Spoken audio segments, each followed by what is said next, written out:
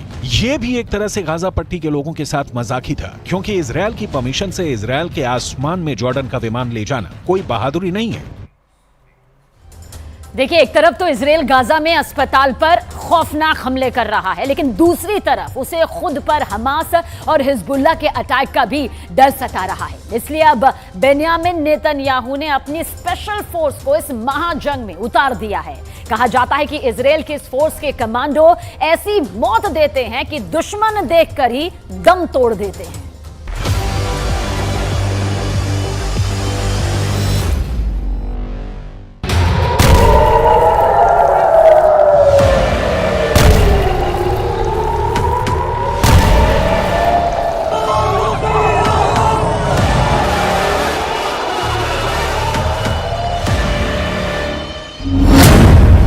Hamas के खिलाफ Israel का सबसे भरोसेमंद हथियार मोसाद फेल हो चुका है।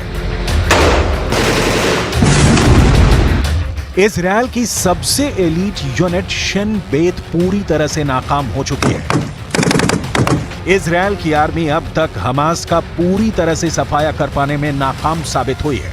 दूसरी तरफ हिजबुल्लाह ने इजरायल पर चढ़ाई करने का इरादा पक्का कर लिया है। ऐसे में नेतन्याहू को समझ में नहीं आ रहा है कि वो क्या करें। 7 अक्टूबर को हमास ने इजरायल पर हमला किया था। उसके फौरन बाद ही इजरायल के प्रधानमंत्री ने जंग का ऐलान कर दिया और कसम खाई कि वो अब हमास और उसके हमदर्दों का नामो निशान मिटाकर ही दम लेंगे।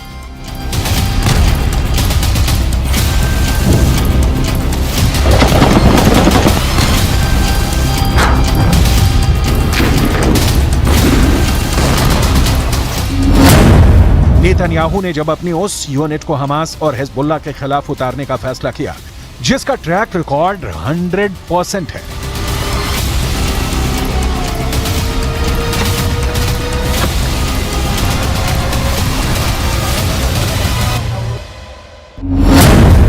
इजरायल ने युद्ध में अपनी यूनिट नंबर 504 को उतार दिया है।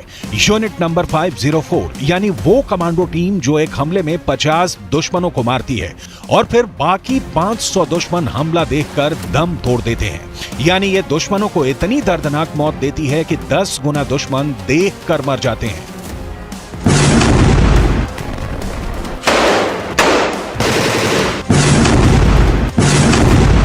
यूनिट नंबर 504 ने गाजा में मोर्चा संभाल लिया है।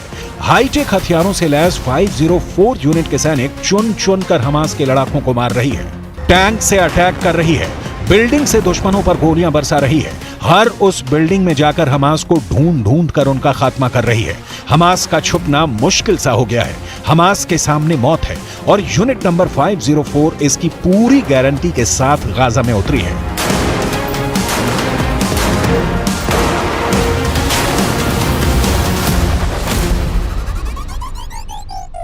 डेढ़ महीने का युद्ध अब और भीषण हो गया है। दोनों तरफ से गोलीबारी चल रही है, युद्ध चल रहा है। इजरायल गाजा पर टैंक से हमला कर रहा है, एयर स्ट्राइक कर रहा है। उसकी आर्मी गाजा में घुसकर हमास के खिलाफ ऑपरेशन चला रही है। लेकिन नेतन्याहू की मोसाद और शिन बेत जिस पर उन्हें सबसे ज्यादा भरोसा था, वो शुरुआत में ही जैसे हमास के सामने सरेंडर कर गए।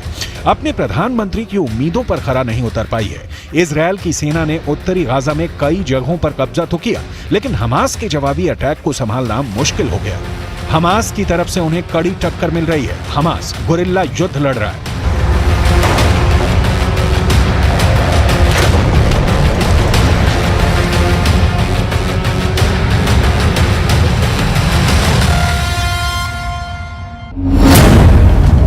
यही वजह है कि गाजा में चल रहे युद्ध में इजरायल के 70 से ज्यादा सैनिक मारे जा चुके हैं। ये इजरायल के उन सैनिकों के अंतिम संस्कार की तस्वीरें हैं जिन्हें युद्ध के दौरान हमास के लड़ाकों ने मार दिया। इसमें 23 साल के सैनिक माज केरेट बत्तिया भी शामिल थे, जिसे हमास के लड़ाकों ने मार दिया। माज केरेट गाजा में अपने साथी सैनिकों के साथ हमास के खिलाफ मोर्चे पर थे। तभी एक ऐसा हमला हुआ कि जान बचाकर भागने की नौबत आ गई, लेकिन कामयाबी नहीं मिली। वो जिस ऑपरेशन का हिस्सा थे उसमें इजरायल के एक लेफ्टिनेंट रैंक के अफसर की भी मौत हुई है। एक तरफ इस ऑपरेशन में इजरायल को सैनिकों की भारी कीमत चुकानी पड़ रही है, दूसरी तरफ उसके हथियार भी हमास और हिजबुल्लाह के निशाने पर हैं। युद्ध के दौरान हमास और हिजबुल्लाह ने चुन चुन कर इजरायल के सबसे बेहतरीन टैंक मरकावा को फोड़ा।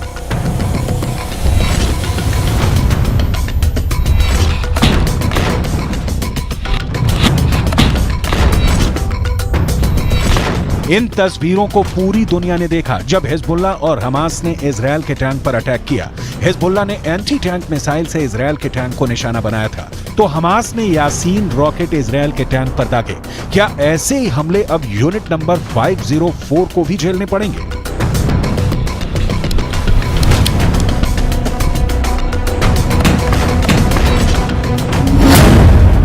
उन्नीस 1973 में योम किप्पुर युद्ध के बाद इजरायल को यह समझ में आ गया था कि उसकी डिफेंस फोर्स की इंटेलिजेंस मिस्र और सीरिया के हमलों का पता लगाने में नाकाम रही है।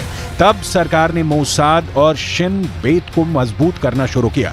इसका मकसद था कि कई एजेंसियां कई तरह की जानकारियां इकट्ठा करेंगी। अगर एक चूक भी जाती है तो दूसरी खतरे का पता लगा लेगी। लेकिन 7 अक्टूबर को हमास ने अचानक इजराइल पर हमला कर दिया। इस हमले के बाद से ही लगातार मोसाद पर सवाल उठने लगे। उसको फेल करार दे दिया गया। एक समय मोसाद और शिन बेत लेबनान में सक्रिय थी। यूनिट 504 भी एक समय यही थी। बाद में मोसाद का फोकस ईरान और इंटरनेशनल आतंकियों पर हो गया।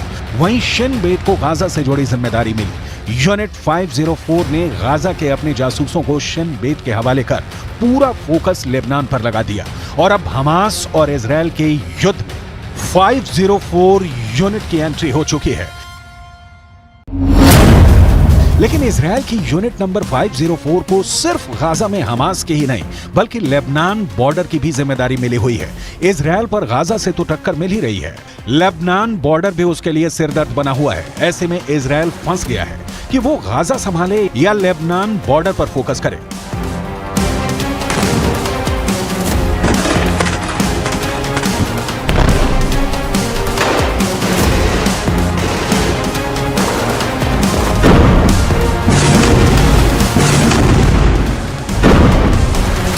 नेतन्याहू को इस वक्त सबसे बड़ा डर यह सता रहा है कि अगर मोसाद और शिन बेत की तरह यूनिट नंबर 504 को भी उस लेवल पर कामयाबी नहीं मिली तो क्या होगा, जिससे पूरे इजराइल को उम्मीद है।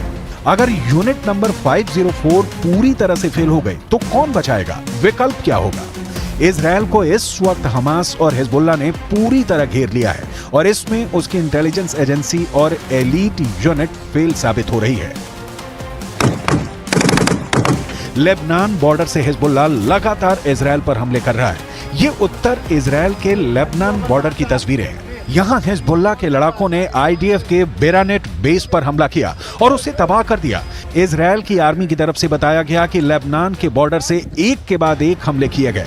हालांकि इजराइल के लिए इसमें राहत की बात यह रही कि उसके किसी भी सैनिक को कोई भी नुकसान नहीं पहुंचा।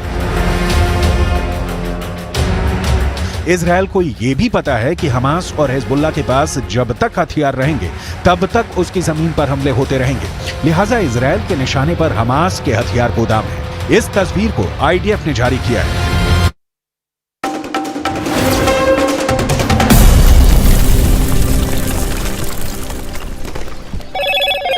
हेलो मोटो।